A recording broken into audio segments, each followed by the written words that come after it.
ఆయన సీనియర్ నేత. ఒకానొక సమయంలో పార్టీలో నెంబర్ 2 అని కూడా అనిపించుకున్నారు. పార్టీలో, ప్రభుత్వంలో, చివరికి ప్రతిపక్షంలో ఉన్న ట్రబుల్ షూటర్గా పేరు తెచ్చుకున్నాడు. ఆయన మాట్లాడితే ప్రత్యర్థులకు కౌంటర్ వేయడానికి కూడా మాటలు దొరికేవి కాదంటూ అతిశయోక్తి కాదు. అలాంటి సీనియర్ నాయకుడు ఇప్పుడు సైలెంట్ అయిపోయారు. పార్టీ అధికారంలోకి వచ్చి ప్రభుత్వాన్ని నడుపుతున్నా ఎలాంటి ప్రాధాన్యత లేని సామాన్య నాయకుడిగా కనిపిస్తున్నాడు. టీడీపీలో ఆయన ప్రాధాన్యత తగ్గిందా? చిన్నబాబు వచ్చాక ఆ నాయకుడిని పక్కన పెట్టే ప్రయత్నం చేశారా అనే ఊహాగానాలు చక్కెర్లు కొడుతున్నాయి.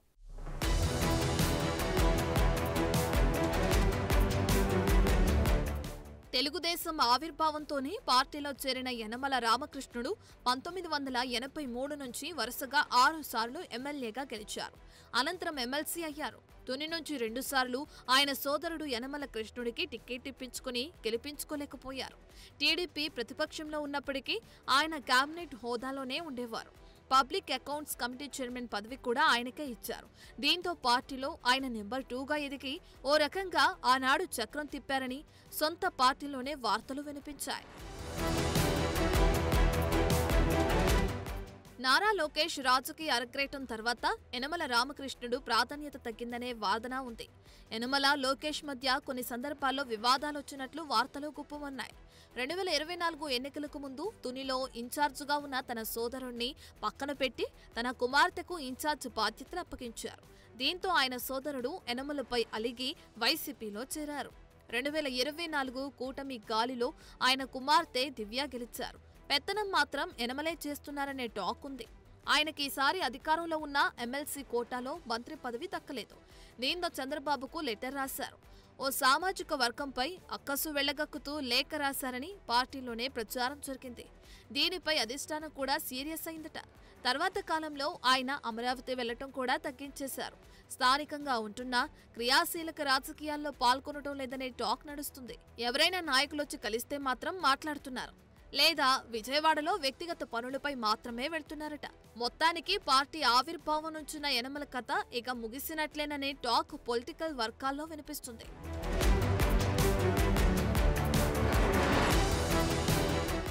తెలుగుదేశం పార్టీ అధికారంలో ఉండగా తూర్పుగోదావరి జిల్లా అంటే టక్కున యనమల రామకృష్ణుడి పేరే వినిపించేది.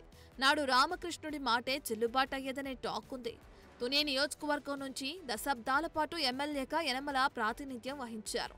ఎన్టీఆర్ హయాంలోనూ ఆయన స్పీకర్గా పనిచేశారు. టీడీపీ సంక్షోభ సమయంలో స్పీకర్గా ఉన్న రామకృష్ణుడు చంద్రబాబు వైపు నిలిచారు.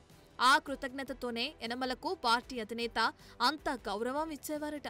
అందుకే తుని నుంచి యనమల ఓడిపోయినా ఎమ్మెల్సీగా అవకాశమిచ్చి ఆయన్ను కేబినెట్లో తీసుకున్నారట.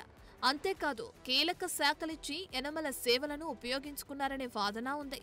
అయితే లోకేష్ రాజకీయ భవిష్యత్తు కోసం యనమల రామకృష్ణుణ్ణి పక్కన పెట్టేశారనే వార్తలు వినిపిస్తున్నాయి. పార్టీలో అధినేత చంద్రబాబు తర్వాత అంత మేధాశక్తి కలిగిన వ్యక్తిగా యనమల వ్యవహరించారు.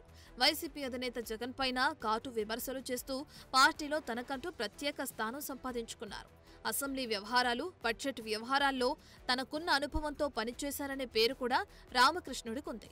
అందుకే నాడు చంద్రబాబు కూడా యనమలకు అంత వాల్యూ ఇచ్చారనే టాక్ ఉంది. మరోవైపు మార్చి నెలలో ముగియనున్న యనమల ఎమ్మెల్సీ పదవిని కొనసాగించి ఆయన్ను కేబినెట్ విస్తరణలో భాగంగా మంత్రిగా తీసుకుంటారా లేదా అనేది చర్చగా మారింది. యనమల మంత్రిగా ఉంటే ఎన్నికల్లో పార్టీ ఇచ్చిన అనేక సంక్షేమ పథకాల అమలుకు ఉపయుక్తంగా ఉంటుందనే భావనలో కొందరున్నట్లు సమాచారం. కొందరు సీనియర్లు కూడా ఈ అంశాన్ని పార్టీ అధినేత దృష్టికి తీసుకెళ్లారనే వార్తలు గుప్పమంటున్నాయి. ఏపీలో ప్రస్తుతం కూటమి ప్రభుత్వం అధికారంలో ఉంది. గతంలో కాకుండా చంద్రబాబు యువతకు పెద్దపీట వేస్తున్నారు. అలాంటి క్రమంలో ఈసారి యనమల రామకృష్ణుణ్ణి పక్కన పెట్టే అవకాశాలు కూడా లేకపోలేదనే చర్చ కొనసాగుతుంది. దీనిపై అధినేత చంద్రబాబు మదిలో ఏం ఉందనేది ప్రశ్నార్థకంగా మారింది. ఒకవేళ యనమలకు మంత్రి పదవి ఇవ్వకుండా పక్కన పెడితే ఆయన ఎలాంటి నిర్ణయం తీసుకుంటారనే చర్చ జోరుగా సాగుతుంది. కూటమి సర్కార్ అధికారంలోకొచ్చి 9 నెలలు గడుస్తున్నా ఇప్పటి వరకు యనమల మౌనంగా ఎందుకున్నారు? పార్టీ కార్యక్రమాలు, సమావేశాల్లో అంటి ముట్టినట్లు ఎందుకు వ్యవహరిస్తున్నారనే అంశంపై కేబినెట్ విస్తరణ తర్వాత సమాధానం దొరికే అవకాశం ఉందని రాజకీయ నిపుణులు అంచనా వేస్తున్నారు. మరోవైపు పార్టీలో తనకు ప్రయారిటీ తగ్గడంపై యనమల లోలోపల మదన పడుతున్నారనే వార్తలు కూడా వినిపిస్తున్నాయి. కష్టకాలంలోనూ పార్టీని అంటిపెట్టుకున్న తనకు ఆశించిన గౌరవం దక్కటం లేదని సన్నిహితుల వద్ద ఆయన ఆవేదన వ్యక్తం చేస్తున్నట్లు తెలుస్తోంది. టీడీపీ అధికారంలోకి వస్తే క్యాబినెట్ లో ఫస్ట్ బెర్త్ యనమలకే అనే పరిస్థితి నుంచి అసలు తనను ఎమ్మెల్సీగా కొనసాగిస్తారా అనే పరిస్థితి వచ్చిందనే ఆవేదనలో ఆయన ఉన్నారని పొలిటికల్ వర్గాల్లో చర్చ సాగుతుంది. మరోవైపు ఆవిర్భావం నుంచి పార్టీలో ఉన్న వ్యక్తిని పట్టించుకోరా అనే వాదనలు తెరపైకొస్తున్నాయి. దీనిపై కొందరు సోషల్ మీడియా వేదికగా పోస్టులు కూడా పెడుతున్నారట. తనతో పాటు తన కుమార్తె దివ్య విషయంలోనూ అధిష్టానం తీరుపై యనమల గుర్రుగా ఉన్నారట. దీంతో ఆగ్రహానికి గురై ఆయన ఘాటుగా లేఖ రాశారనే టాక్ నడుస్తుంది. సో యనమల అంశంపై అధిష్టానం ఎలాంటి నిర్ణయం తీసుకుంటుంది? మరోసారి ఎమ్మెల్సీగా అవకాశం ఇచ్చి మంత్రిగా అవకాశం ఇస్తారా లేదా అనేది ఉత్కంఠగా మారింది.